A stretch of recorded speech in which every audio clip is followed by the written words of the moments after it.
আসসালামু আলাইকুম। কেমন আছেন আপনারা সবাই? আশা করছি সবাই অনেক বেশি ভালো আছেন। সবাইকে আবারও একবার আমন্ত্রণ করছি সাদামাটা রান্নাঘর অ্যান্ড ব্লগসের আরেকটি নতুন ভিডিও দেখার জন্য। আজকে আমি আপনাদের মাঝে তেলে ভাজা কেক রেসিপিটি শেয়ার করছি। চা তৈরি করার আগেই কিন্তু তৈরি হয়ে যাবে। বাসায় মেহমান আসলে ঝটপট ১০ মিনিটেই তৈরি করে দিতে পারবেন।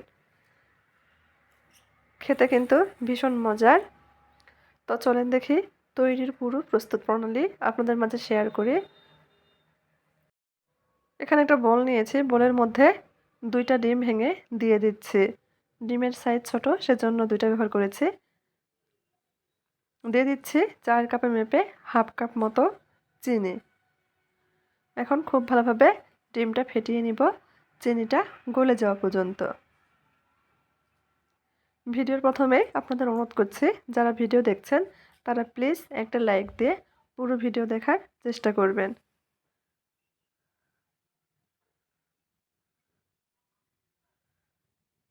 খুব ভালোভাবে ডিম ফেটিয়ে নিয়েছি। দেখেন কালারটা চেঞ্জ হয়ে গেছে।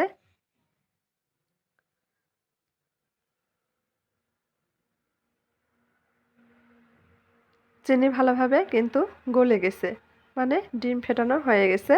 এখন এর মধ্যে দিয়ে দিচ্ছি চিমটি পরিমাণ লবণ। যেকোনো মিষ্টি খাবারে লবণ ব্যবহার করলে স্বাদটা ঠিকঠাক মতো আসে। ভালোভাবে মিশিয়ে নিয়েছি। এখন এর মধ্যে দিয়ে দিচ্ছি ১ টেবিল চামচ মতো তেল। আমি এখানে তেল ব্যবহার করছি। চাইলে তেলটা স্কিপ করতে পারেন। ভালোভাবে মিশিয়ে নিয়েছি। মেশানো হয়ে গেলে দিয়ে দিব ৳১০ দামের একটি গুঁড়া দুধের প্যাকেট থেকে সম্পূর্ণই গুঁড়া দুধটা দিয়ে দিয়েছি। নেড়েচেড়ে মিশিয়ে নিচ্ছি।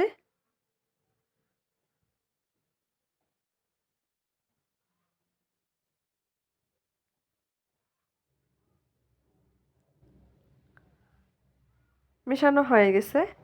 এখন এর মধ্যে আমি ৪ কাপে মেপে ২ কাপ মতো আটা দিয়ে দিব।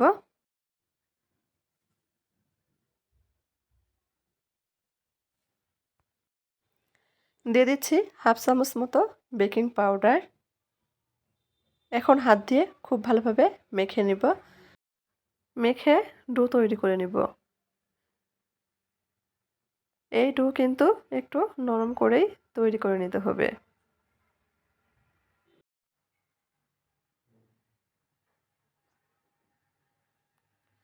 আর ভিডিওতে অনেক নয়েজ আসছে। বরাবরের মতো আপনারা সবাই মানিয়ে নিবেন। ক্ষমা সৌন্দর্য দৃষ্টিতে দেখবেন।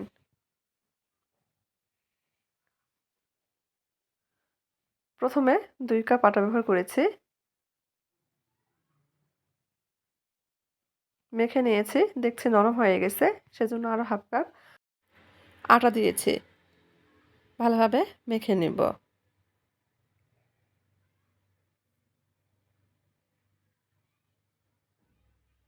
খুব ভালোভাবে মেখে ডো তৈরি করে নিয়েছি। ডো কিন্তু এইরকম নরম করে তৈরি করে নিতে হবে।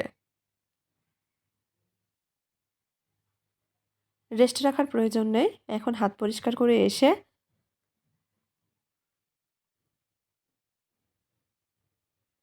শেপ দিয়ে নিচ্ছি। একটু ডো হাতে নিয়েছি। প্রথমে হাত দিয়ে গোল করে নিচ্ছি। তারপর ২ হাতের তালু দিয়ে হালকা চ্যাপ্টা করে নিব। আমি আমার পছন্দের শেপে তৈরি করছি। আপনারা চাইলে ছোট বড় যেকোনো শেপেই তৈরি করে নিতে পারেন। মাঝারি শেপে তৈরি করে নিচ্ছি। এভাবে সবগুলো তৈরি করে নিব।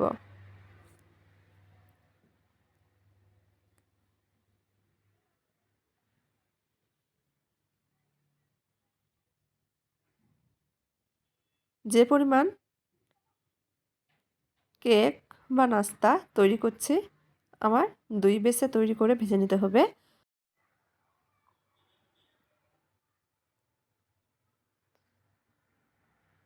এভাবে আমি কয়েকটা তৈরি করে নিয়েছি। ভেজে নিব।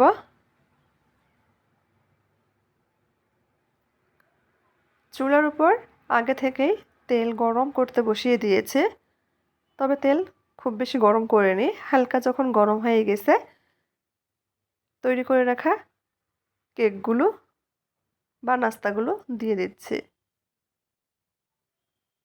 একেবারে খুব বেশি দেওয়া যাবে না, এগুলো অনেকটাই ফুলবে। একটু জায়গা ফাঁকা রেখে কিন্তু দিতে হবে।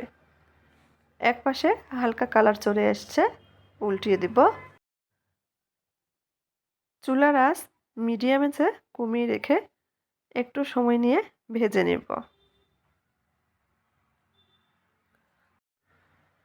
দেখেন কেকগুলো কিন্তু অনেকটাই ফুলে গিয়েছে, ফুলে আবার ফেটে গেছে।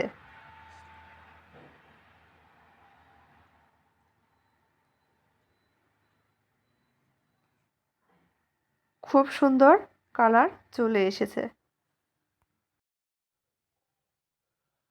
কেকগুলো ভাজা হয়ে গেছে, তেল ঝরিয়ে উঠিয়ে নিব।